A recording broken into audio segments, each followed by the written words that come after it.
Hi, everyone. I hope you are well this first Sunday of 2026.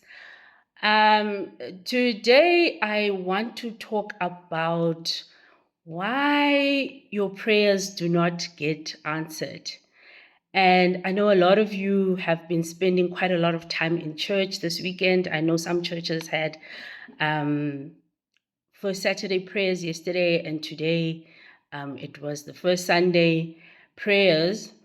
But it dawned on me just yesterday based on an interaction that I heard, not heard, that I had with someone around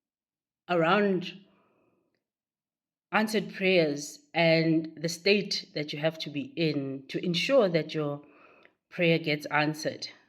Because so very often we will go into prayer and not realizing that what we're doing during the prayer and even afterwards is what renders the prayer powerless, and it's what renders us powerless in the manifestation of that prayer. And I wanted to share 3 reasons why your prayers don't get answered. And this is based on my experience, growing up in the church, and also just experiences that I've had outside of the church in exploration of other religions and other modes of spirituality, and really trying to find the commonality amongst them all in terms of what are those things that are necessary for you to manifest the things that you want. And in all these aspects of religions and spirituality, there are different methods of prayer and what the commonalities with them are. And this is what I've discovered in my own journey, within the context of prayer. Okay. The first reason that your prayers are not answered and they do not manifest is that you, as the person praying, you do not believe in your answered prayer. And you and I both know that the Bible is clear is that we should not be involved in the vain repetitions that we do. And I know you probably were involved in that today. The vain repetitions, declarations that in essence were really, really powerless. And they were rendered powerless by the fact that you do not believe in those answered prayers. And what do I mean? Wow.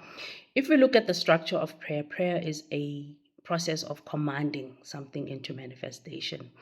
It is not a request. It is not for you to be begging God to move on your behalf, but it is about you having that inner knowing and the belief and the faith that what you have declared in prayer is what is going to come to you. So even if you look at the whole structure of the Lord's Prayer, all those sentences there are commands. There is nothing by way of begging or requesting, in terms of Jesus Christ illuminating his disciples on the structure of that prayer as he was doing the Sermon on the Mount.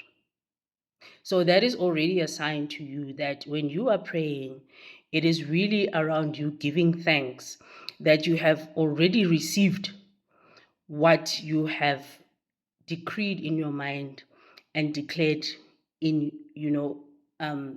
by way of your mouth in your prayer. So that is first and foremost. So in order for you to believe in your answered prayer is that it means that you must have faith that it's going to come true. It's going to happen. Okay. And a lot of you, you cancel your own prayers because you become consumed by your doubts and your fears. And so understand that once you've made a declaration in the form of prayer and you subsequently then indulge in your fears and your doubts, then you have automatically canceled that prayer and that prayer will not manifest. And why am I telling you this is because yesterday I had an interaction with someone who was going into the process of applying for a loan, and we had a discussion to say, okay, you tell me you're going to the bank, so you're going to pray about that, right? So that it's a successful interaction. And they're like, okay, yeah, yes, let's do that together. And so we did pray for a successful loan application. Okay. Now, what transpired later is what illuminated and actually reminded me to say, you know what? So many times we pray, but we go and cancel our own prayers because we doubt and we have fears. And so what happened is, this person already has a relationship with a particular bank, various accounts there. And because they were missing one single document, they're like, you know what? I don't have this thing. I'm not going to apply. Okay. So I said, well, do you believe in favor? Not so sure.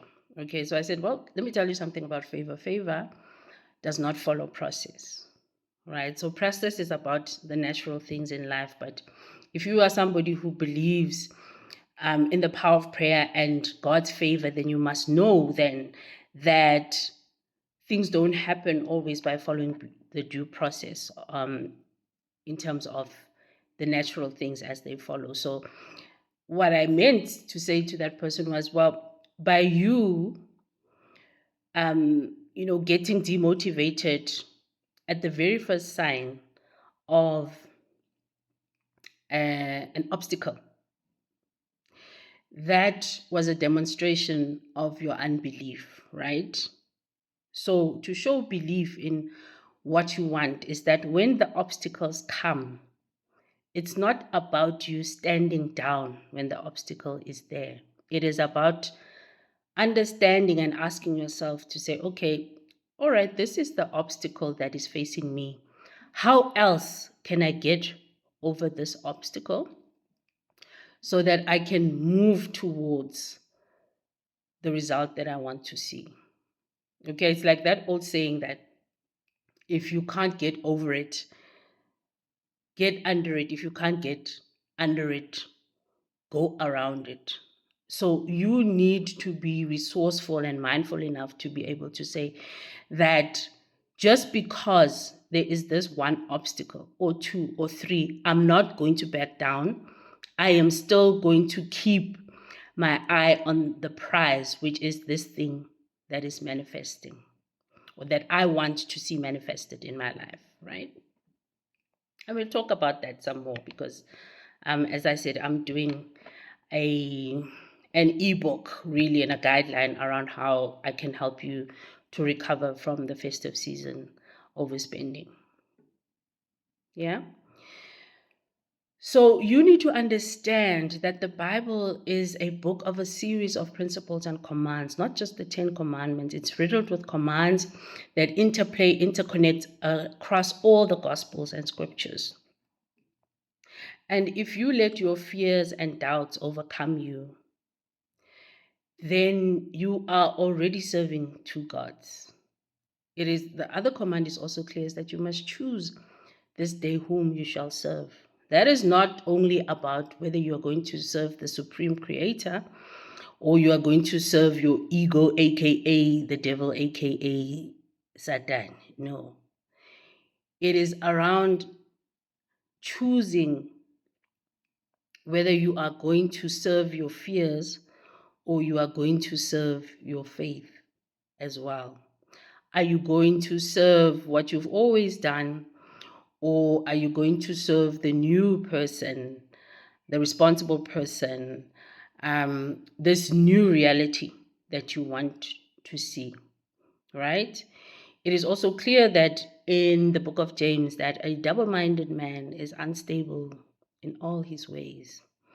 And so if you are showing instability, even when it comes to your prayers, then they cannot manifest because that is a sign of confusion, and confusion can never ever yield results. Confusion only begets more confusion. So you have to be very clear about what you want in terms of your answered prayer and believe in it so that it can manifest.